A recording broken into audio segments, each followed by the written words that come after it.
so that you can see how I folded and made my triangle. I'll use my green one here. What I'm going to do is I'm going to take my round circle, and it's easier if you lay it down on a flat surface.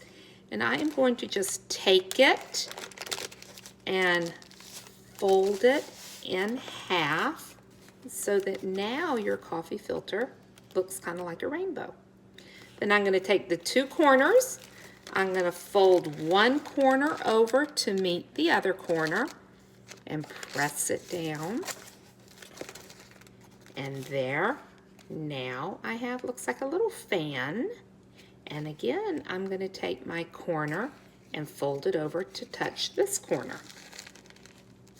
Your parents may need to help you do this because sometimes it's kind of hard. They don't like to cooperate.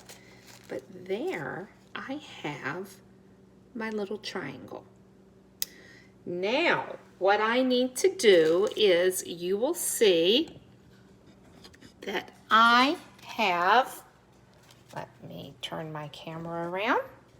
Here I have folded all of my coffee filters, and I have lots of little different triangles. And if you notice, the inside has a point.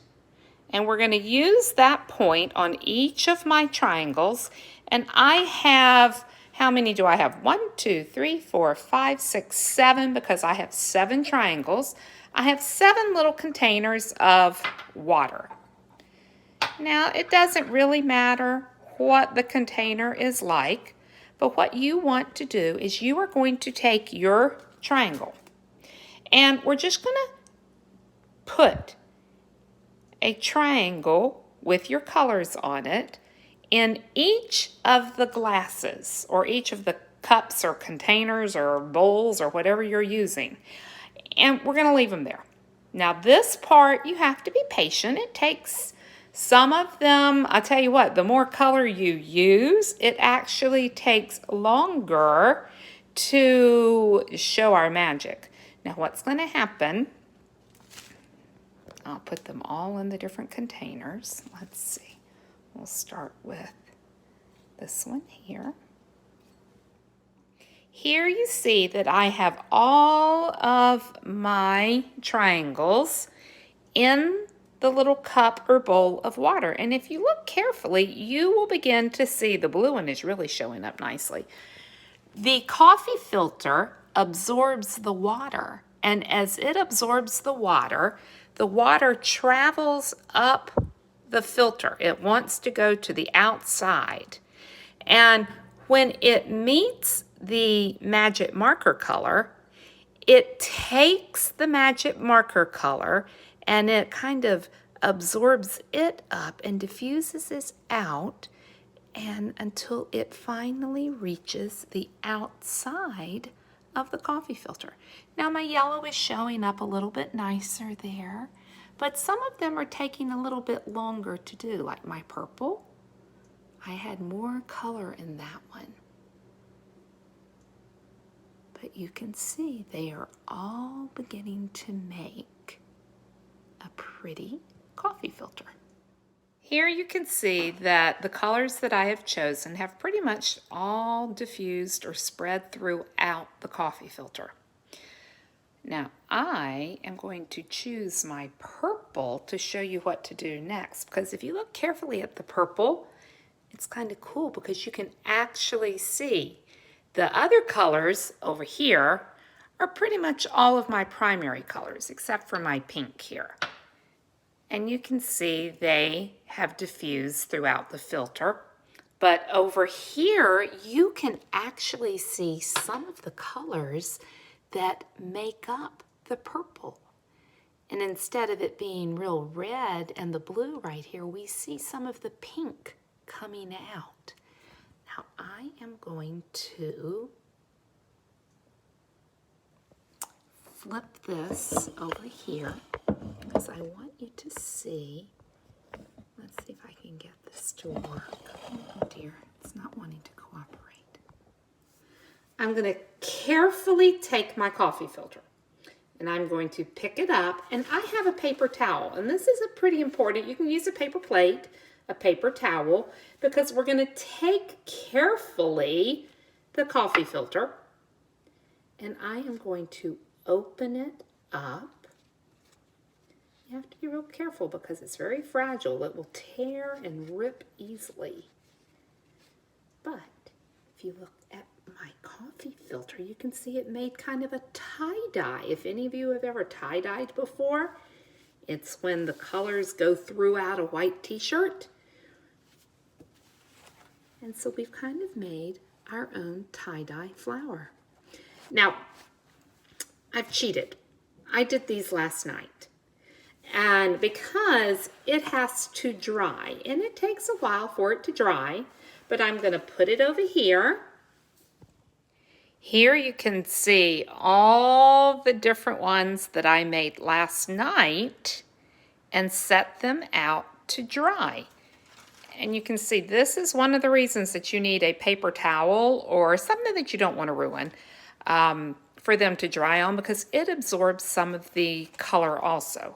But here is my finished tie-dyed coffee filter. To make the flower, it really works best if you use 3 filters. You can use all 3 of the same color, 3 different colors, however you want to combine your colors to make your flower.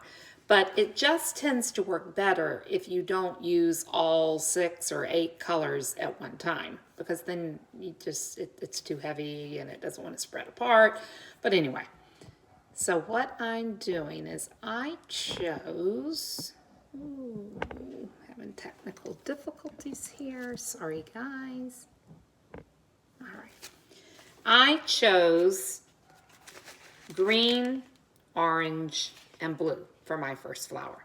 Now, if you look at what I did, just like we did at the very beginning, after we colored the coffee filters and before we put them into the water, I took my coffee filter, you just follow the same lines, fold it in half like a rainbow, corner to corner, and make a fan, and then corner to corner again, and make your little triangle, or it looks like a little piece of pie. Okay, now what I want to do is I'm going to take my 3 triangles and I'm going to put them around. They don't have to be perfect. You're just sort of going to squish them, whoopsies, squish them together so that you can hold them down at the bottom. Then I need to see where I put my tape. Take a little piece of tape, about that big, and you're just going to, whoops, forgot one very important thing, is your straw. Let me go back to this part and let's take my flowers and I put it on my straw like that. Then I'm going to take my tape. Now you probably are going to need some help with this because, as you can see, Mrs. Stein, it's kind of difficult for me to do it by myself. And if you have a helper, my children are upstairs doing their school, so I don't have a helper right now. But you just take your piece of tape and your flower petals, your coffee filters, and you tape them around the straw. And then you can spread your petals apart. There's one. Now I'll take my green. Oh, I did it. If that happens, you know what? None of us are perfect. So if that happens, just get a little bit more tape and put some more tape on. Maybe not when you're spreading your petals apart. Maybe don't pull quite so hard because, again, remember, they're just held together by tape. And let me pull my orange one apart. And look, I have made a lovely springtime coffee filter flower. I'm not going to take the time to do the other ones, but I will show you, I'll do those and then I'll flip it back on. But my assignment for you is when you do this and you're adding your colors, don't be afraid to use, let me bring these two colors up, brown. And I want to encourage everyone to use black. And then next week we will show our flowers and you can see what my black flowers ended up looking like. Here are my flowers. I went ahead and I made my flower. And you know what? I decided, I have bendy straws right here. My daughter loves bendy straws. I did it on the side that wasn't bendy here, but on this one I did a bendy side. And so if you want to put them like in a little vase, you'll have a beautiful arrangement. Here is the brown that I talked about. I did a little circle and just like that. I didn't fill it in all the way because I thought I would see what happens. And then I decided I would do 3 black ones. I'm going to make a black flower to show you all on Monday. Here I did 2 flowers like this, or 2 coffee filters, excuse me, like this. And then here I have added a little bit more color. You can do them all this way, you can do them all that way, however you decide. But we are going to see what happens to our colors as they move along and are absorbed into the coffee filter and spread to the outside, diffuse to the outside. And we will see what happens and what you see. So everybody have a wonderful weekend. Hopefully you get a chance to do some of our projects that we have done. And then on Monday, we will look at the beans. We will look in the planter box. Oh, I forgot one thing. I'll be right back. Remember last week we took those apple slices and I washed my hands and had them all nice and clean, and I touched one of the apple slices, and then for another apple slice I coughed in my hands, I sneezed in my hands, I even coughed on the apple slice, and I put in the baggie. Now, it's been a week. Now, anytime that you leave any kind of food out, especially if it's fresh, sitting there for a week, then it's going to get kind of yucky. But let's see the difference in the apple slices from the ones that this is the one, it's still kind of nasty. There, this is my, whoops, let's bring it up here. This is my clean hands. I picked it up and it's soft and slimy and squishy, so it really is kind of nasty though.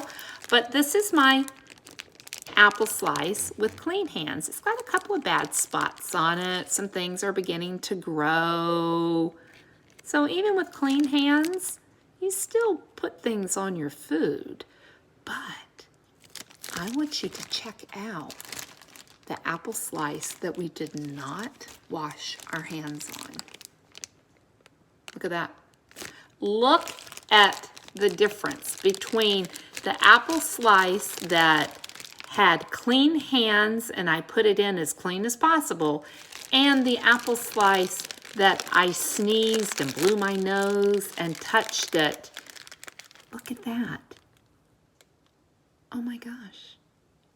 Do you see how important it is to keep your hands and your body as free of germs as possible? Because germs just make all sorts of icky, gooey, yucky things grow. So again, stay clean and healthy this weekend. Wash those hands and have fun. And I will see you next week. Bye-bye.